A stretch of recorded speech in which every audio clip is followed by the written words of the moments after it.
So for these pages of the Meyrowitz readings, about 60 to 92, uh,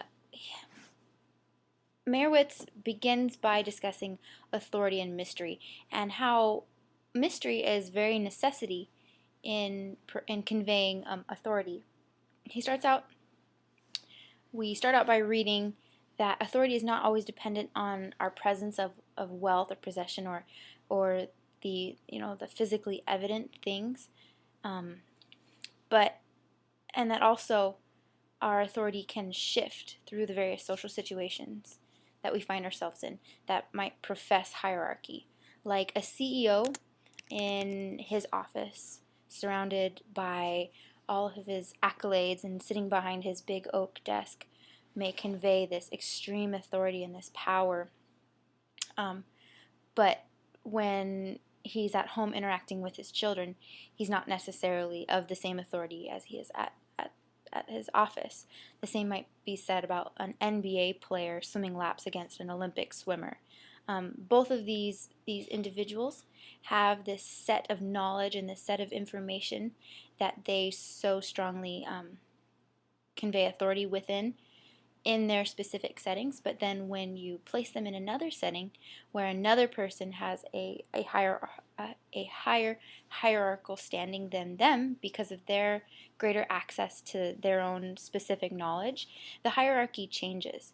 And so that's when we see that this idea of social hierarchy and access to information is so subjective in where it occurs and in who holds the locus of power. I thought that the distinction between power and authority was really interesting. I did just a second ago misuse the power, at least in this context, whereas someone with great power may be able to physically force someone to do something. Meyrowitz explains how someone with great authority is able to gain the trust of those, and he maintains his hierarchy through that by maintaining a level of respect and a level of understanding through influence and inspiration and motivation. Those with authority, I think, are the greater leaders. I think it's interesting our perception on the word authority as members of our church, as someone who is worthy to influence and provide guidance, rather than someone who has to coerce us or force us to do something. That's just a side note that I thought was interesting or popped into my head. Hierarchy and maintaining it comes through a maintenance of mystery. The less that one seems to be controlling one's image, the more untouchable you seem. And having this untouchable status is really important.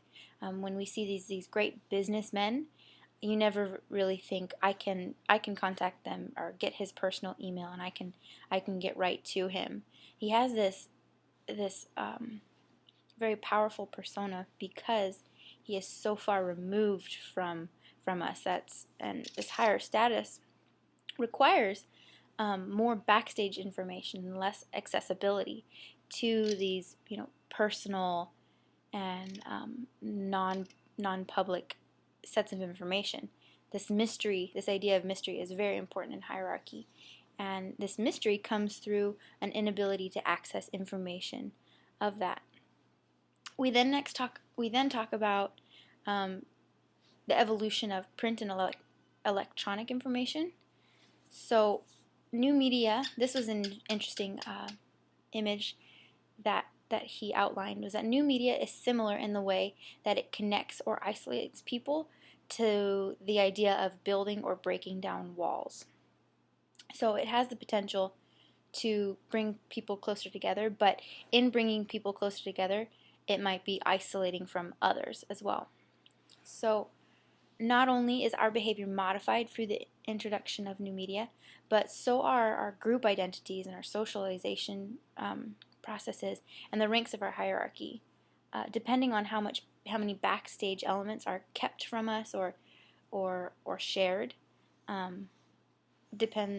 influences how we behave and socialize and maintain or deconstruct hierarchy.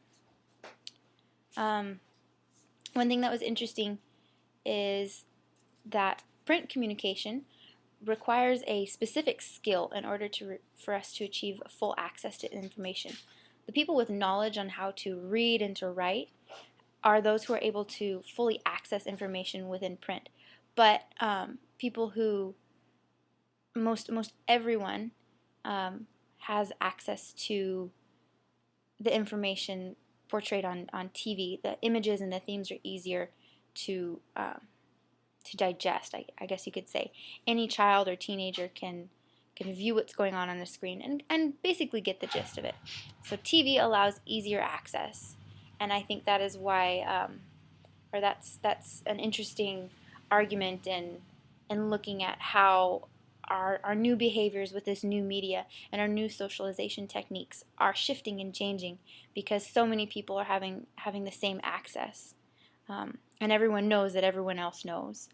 And so that's a very, very interesting and important point. So this widespread use of electronic media mutes different types of people, those who might understand print and those who might not understand print can both be together in understanding TV. It blurs these defined lines and these social hierarchies that once used to be based on people's access to information.